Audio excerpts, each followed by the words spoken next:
who it is and what kind of relationship I have with them. Um, I don't know. I think everybody likes to get something special, so and be thought of.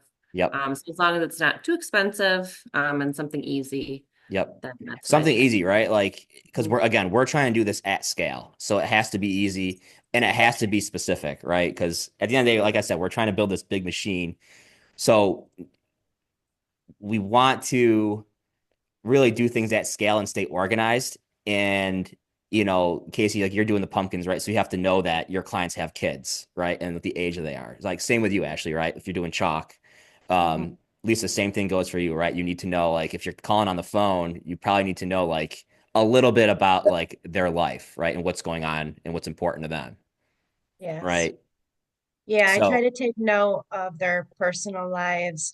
I had a client that bought a house and then she was scheduled to get heart surgery a couple months later. mhm. And so I knew when that surgery was. So I checked in with her before and after that surgery. Yep. So I really think that just keeping note of what people really have going on in their lives is very helpful. Yeah.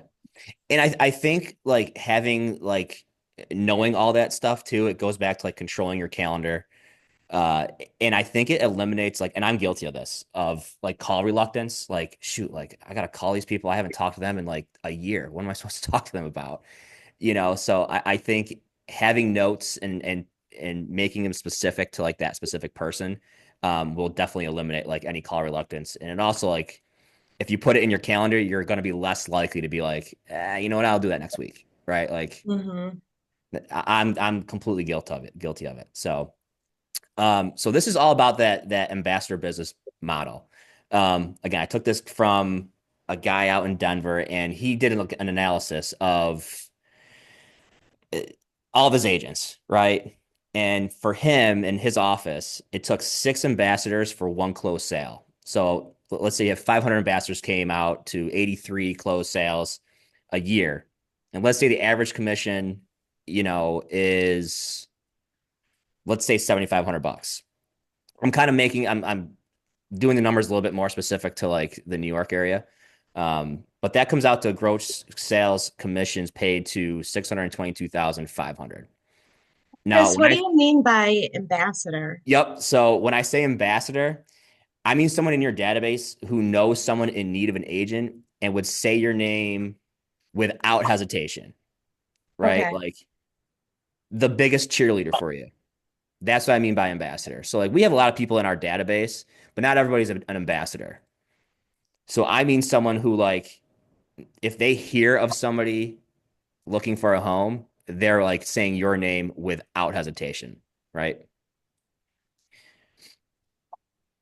So so what's the formula? So you're gonna send. So actually, let me back up here and get into the costs here. And again, this is right from his name's Brandon. If you have 50 cents it costs and you're doing 46 touches per year, that's kind of the formula he figured out. We need to do 46 touches per year, and I'll dive into like what that total comes out to 46. But if you have 500 ambassadors, it's going to cost you 11,500 to make 622,500, right?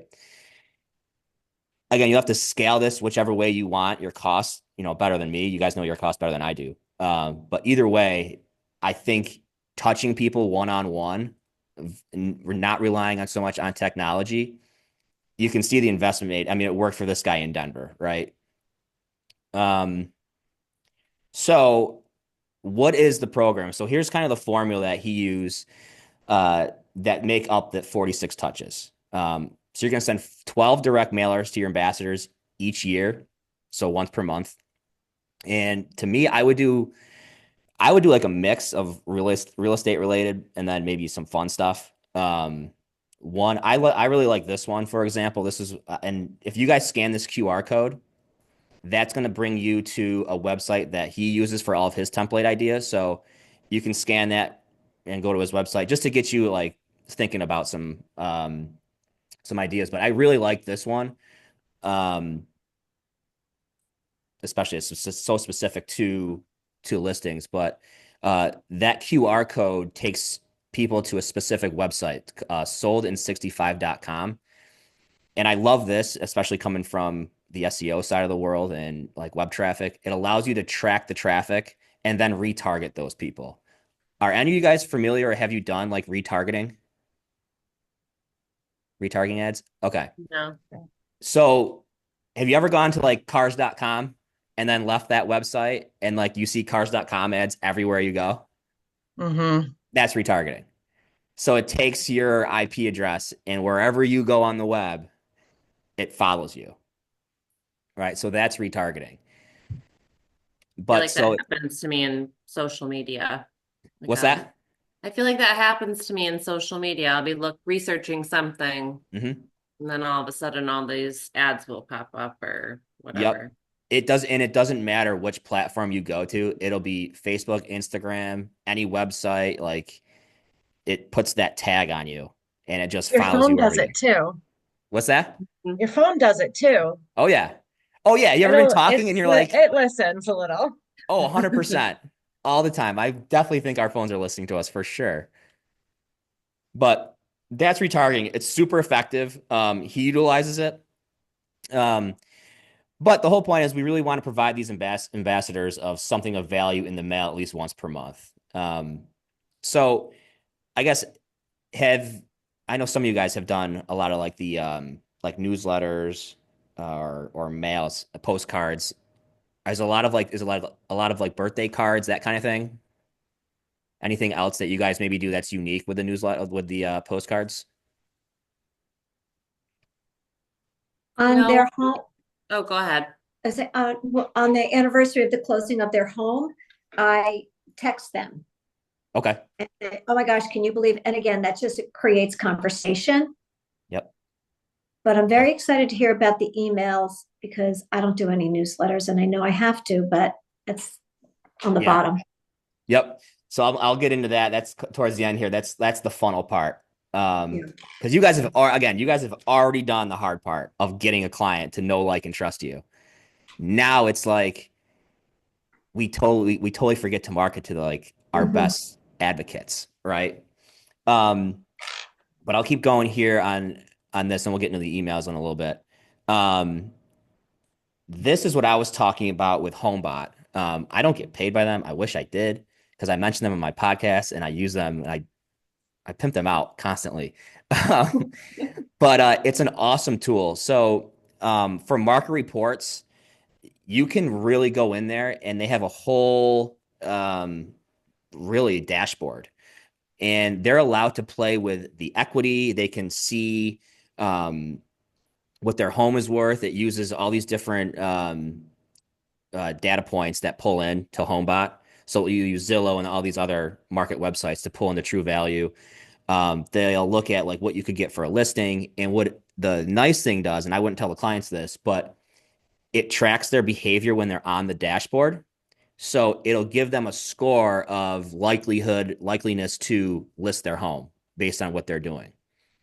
Or it'll be like, if they're playing with their equity and they're looking at investment properties, because the whole point of it is building wealth through real estate. So that's another piece of the dashboard.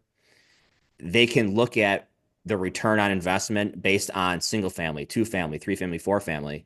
And that prompts, again, another message to you, being like, hey, they're playing with their equity. They might be interested in investment properties, right? So it's a really great tool. They get automatic home like reports every month. So that's completely hands off. This is just some screenshots of like the lender side.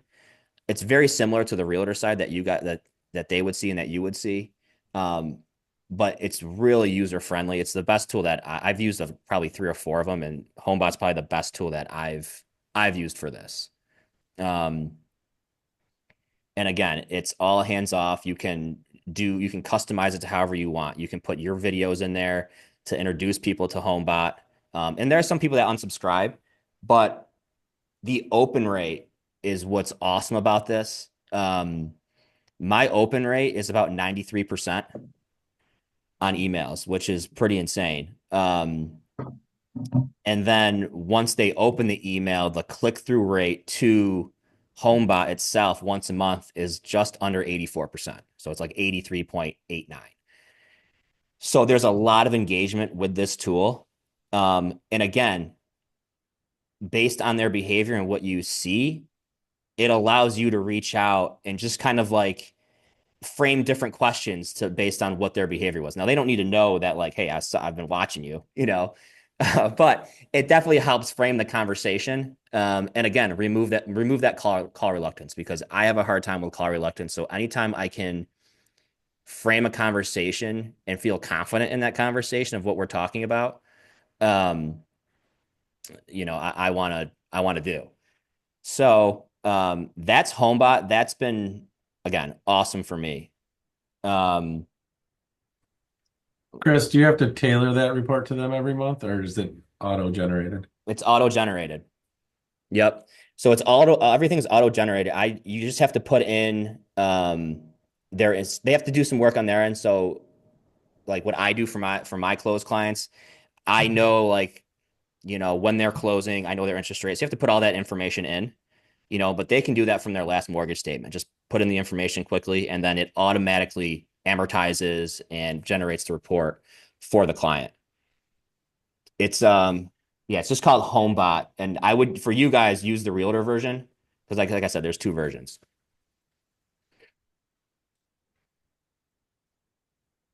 All right.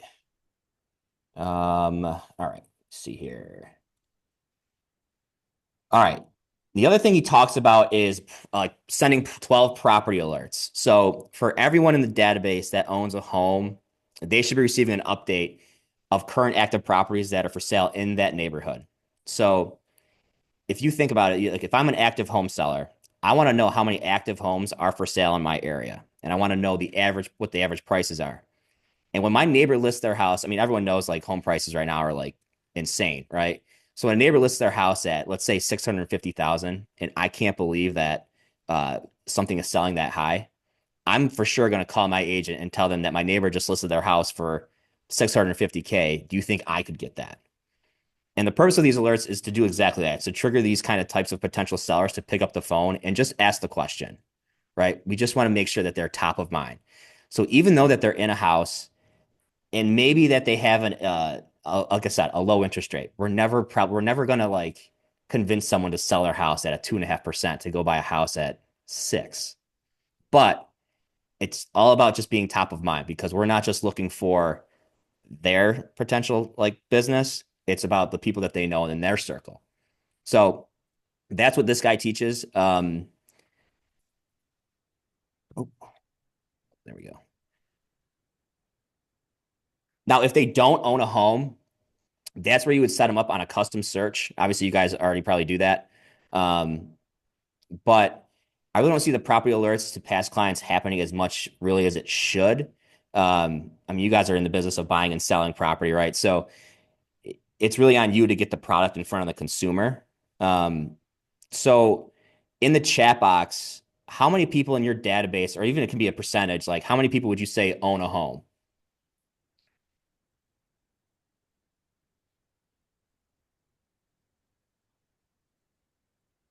Probably most of them, if I had to guess. Yeah, 60%. Yeah, majority of them. Right. So, yeah, most. Yep. And I should mention too, the nice thing about HomeBot too is you can have any clients that's looking for a home that's pre-qualified. So there's a way to still keep them in their database and engaged with the platform. Um, but this data should be able to be pulled pretty quickly. So when you can this week, I'd be curious. Try and pull a report from your database and see who currently owns a home and if they're tagged as a homeowner and future seller. That's gonna be super important to know the status of everyone in your database. We kind of mentioned it in the beginning because we want to know, you know, if they're looking to buy, looking to sell. We want to know exactly. We want to be able to click on that person in the database and know exactly where they stand, right? So the next thing that he does, and I'm guilty of this too. I'm trying to do. It's one of my goals for this year is to do more events. He's big on events. So we're building a sales funnel, and you want to get in front of people. Now, if you're an introvert, this is definitely not your favorite day of the quarter. He says to do it once a quarter. But it's definitely something I think we need to do. I mentioned it before we started recording that, I think with all this talk of AI and everything, which is great and I utilize, I still think we need to get out and touch people one-on-one. So he mentions, just some different ideas here. I'll give you an example of a book club. I work with an agent in Rochester, New York, and she's like a total bookworm. She loves to read. So she has a book club for a lot of her past clients, and it's gotten to the point where it's grown so much that they have to do it like online because they can't fit like in her like wherever they were meeting, right? So, and she gets probably close to 90% of her business from that book club, right?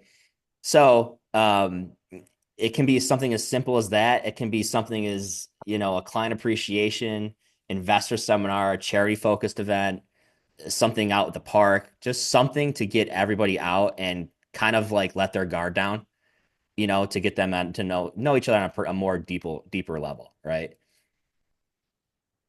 And then lastly, he talks about the 2 personal touches and 4 phone calls. And like when I say personal touch, not necessarily like a postcard or like, a postcard about like a farmer's market or something like that that's going on that weekend. That's really not that personal. It needs to be specific to the ambassador. Maybe they're like a self-proclaimed foodie.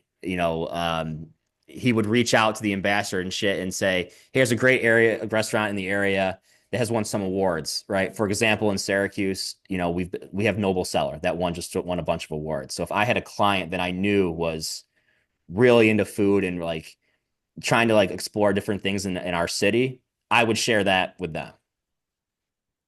Now, the problem with this one is how do you schedule that in your database? Like, how do you schedule out these phone calls and all these personal touches? And what I do is if I know someone is in my database, let's say they're a father, right? And one of the personal touches I would do is Father's Day. So in my CRM, I'll set up a prioritized alert, and a lot of CRMs have prioritized alerts. But I would send out a Father's Day card for, let's say it's, Joe Schmo, week 1 week in advance of Father's Day.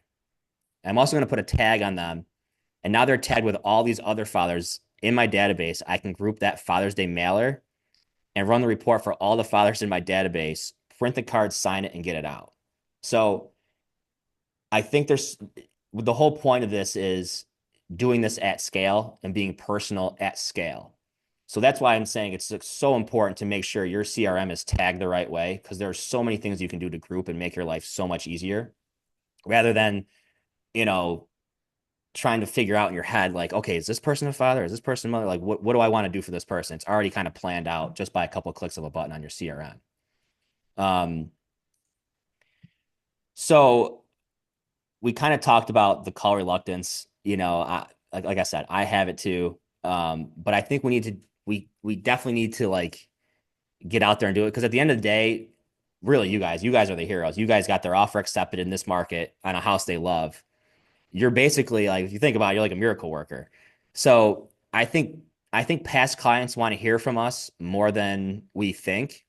Now, what he also does is he uses the method called 10, 25, 90. So every 10th of the month, his team has a client giveaway. So there's one reason to call a client and let them know about the giveaway. On the 25th is a business spotlight where they highlight a local business on social media. And you can call your center of influence and say, hey, I do a local business spotlight every month. And I know the last time we spoke, let's say they were a teacher at a school in the area. You can ask them, right? Like, are you still at that school? Well, you can kind of also frame the conversation and go down the path of, ask them what businesses they would like to see highlighted or that you should highlight, right? It's another way to like reach out to them and ask them something that,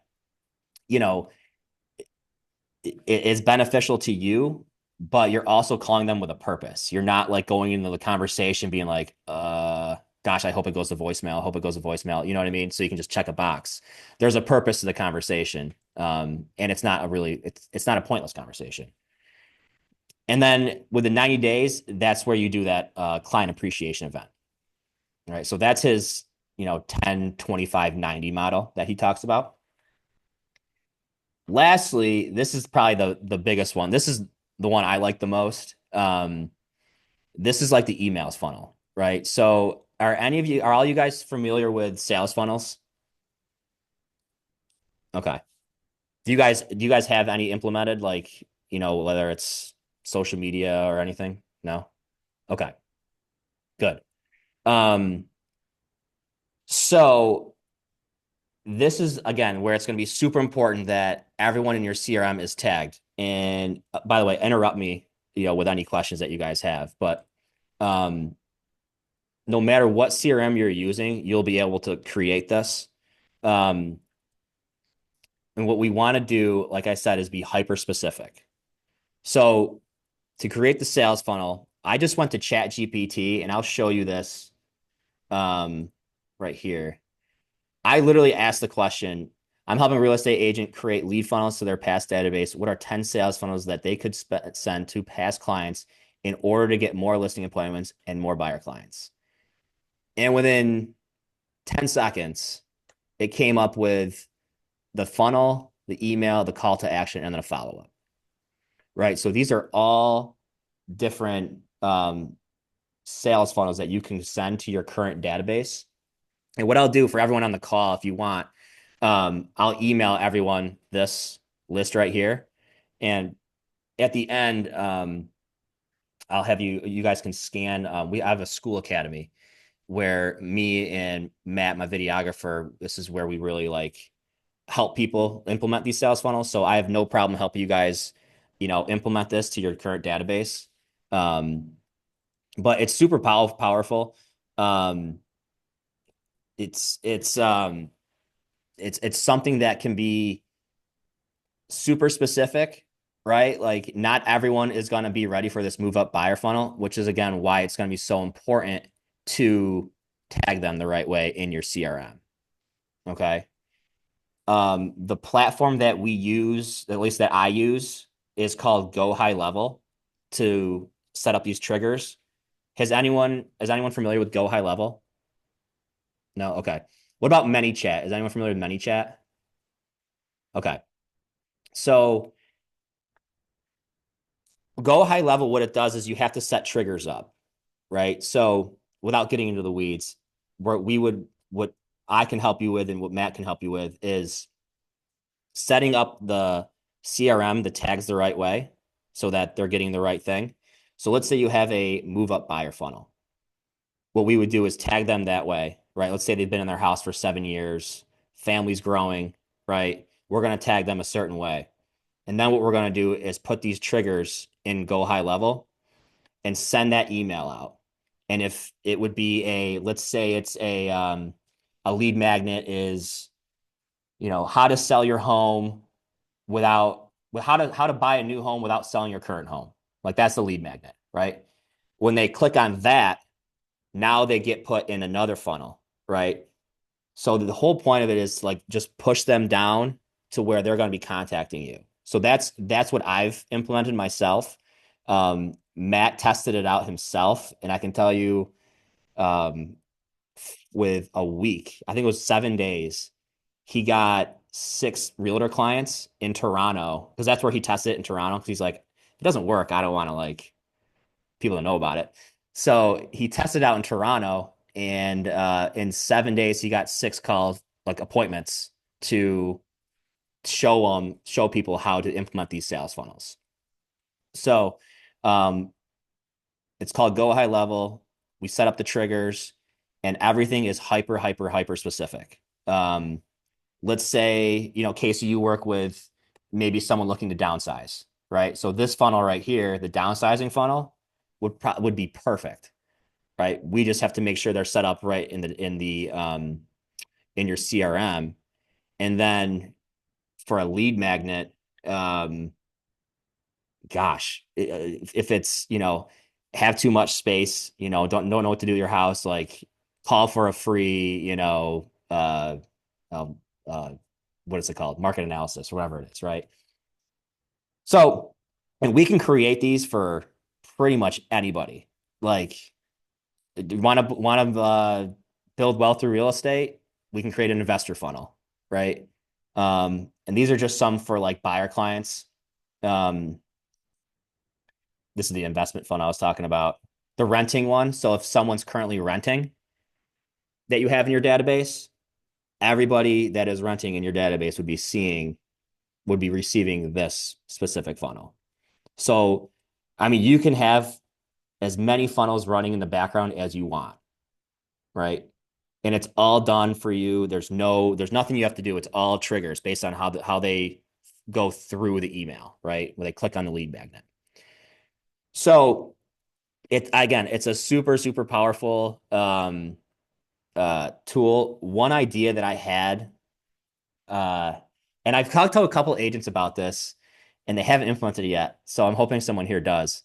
But it was a contest funnel. So it was, if someone is in their current house right now, the idea was send 5 people that that might be looking to list their home or buy a new home this year, and you'll be entered to win X, right? And it has to be something really solid, right? Like in Syracuse, we have Merbeau Spa. Um, Maybe it's a really fancy restaurant down by UKC, like whatever it is. It has to be something like legit. But if you figure you can get 5 people to respond, right?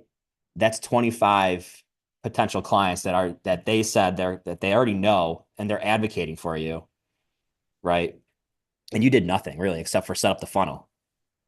So that's something that, again, let me show you the School Academy. If you scan that takes us to the School Academy that me and Matt run. Tons of resources there on how to set up funnels, how to do the funnels. And again, like me and Matt, I have no problem helping you guys set up these funnels. It's been super successful for me. So I'm like screaming from the mountaintop to like start doing these things in conjunction with the more one-on-one stuff. So does anyone have like questions or anything? I know it's kind of a lot I threw at you, especially with these funnels.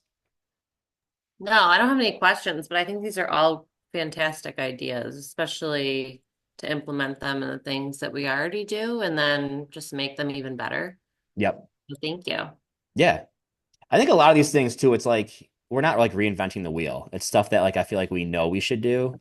It's just something that like kind of gets put on the back burner because Yeah, making the time to do it. yeah. Always has Or a good intention, but yeah. you get busy. Yeah. And like again, removing that call reluctance, just having a conversation already kind of planned out of what the purpose of the call is, I think totally removes that call reluctance. And then these funnels are great. So if you want to like set up a time and I can go through these funnels with you guys in depth, um, I'll send you guys a link to my Calendly. We can chat about it. Um, but what I'm going to do is I'm going to take a screenshot of these um, funnels right here and I'll send it out to everybody on the call. And then, Okay. like I said, any questions, just let me know. I'm happy to help out. Chris, on these email funnels, how many people would you send out an email to at a time? It depends, right? Like if you have, I mean, more the better, right? But if you have, I don't know, let's use this move up buyer funnel right here. Let's say there's 250 people in your database that are in that move up buyer like tag. Send it to all of them. Like I don't think we want to send it. I wouldn't send it to just like 10 or 15. I would send it to everybody that falls in that. Now, this obviously wouldn't go out to somebody who's currently renting. So they have to like qualify for that Yeah. tag. But yeah, I have probably almost 30 funnels, specific. And some only go out to like 10 people. But it's 10 people that like I'm trying to be top of mind with. And how often are you sending to each funnel? I usually do like once a month to like my current database. And then for like clients that I don't have in my database, that's just constantly running. So I have a league magnet on social media that is targeted to first time buyers in New York and Florida. And then, when they click on my ad, they'll get a lead funnel. One of them is like a pre-qual checklist. Another one is want to know how much you can afford? Take this quiz. So quizzes are really popular, which a move up buy would be great for a quiz, and it's very simple. It can be like, your credit score is between 680 and 720. And it goes to the next question. Where do you want your payment to be? 3,000 to 5,000. And then the next question, like, how much cash do you have to close without selling your current house? And then it just kind of funnels that way. But those are two funnels that have been super successful for me. At least with the like prospective clients. So are you sending out, if you've got like the move up buyer, every month, are you sending that specific group an email, or you're picking a group every month? Depends how they engage, right? Like it's going to depend on how they engage. So I set it up, but if someone's like really engaged with it, they get more, right? And they get different things that are more. If no one's really engaged with it, then they go on a different timeline, right? So it's all depending on how the triggers that are set up. Okay. Yep. It seems like a lot to do and set up, but like I said, like Matt's great and he can do this like in his sleep. So I have no problem if you guys want to sit down for an hour with Matt and I, and it can all be done through Zoom. Setting up the funnels it's something he loves to do it. So I think, like, for myself, the first thing is to go in and tag my database. And timing might be good because we're switching over to a new CRM. Okay. So yeah, that's going to be the first step. dedicate. Yeah, it's going to be the first step for everybody. It's these funnels are going to be useless if your CRM is not tagged properly. So definitely go through. I know it's probably going to be daunting, but definitely go through. And there's people you can hire to do this kind of stuff. Like if you have like a spreadsheet, and like notes and stuff, there are people you can hire. Like I've used people like in the Philippines that are like $4 an hour, to kind of help you out. But making sure your CRM is definitely huge. What else? Any other questions? No? Cool. Well, I appreciate everyone for coming on. I'm going to do, like I said, I do these once a month. So if there's something that you guys want to see or me go kind of like more in depth on, just let me know. The next one's probably going to be end of April, but I'll send out another email for that. And I'll be sending you guys this funnel. And then I'll send you guys a link to my Calendly just in case you guys wanted to ask some more questions about these funnels and how to set them up and what it would look like. So I'll send it out to you guys today too. Great. Thank you so much. Thank you very much. This was wonderful. Thanks. Awesome. You got it, guys. Have a good one. All right. Yeah. Bye. Bye, everyone.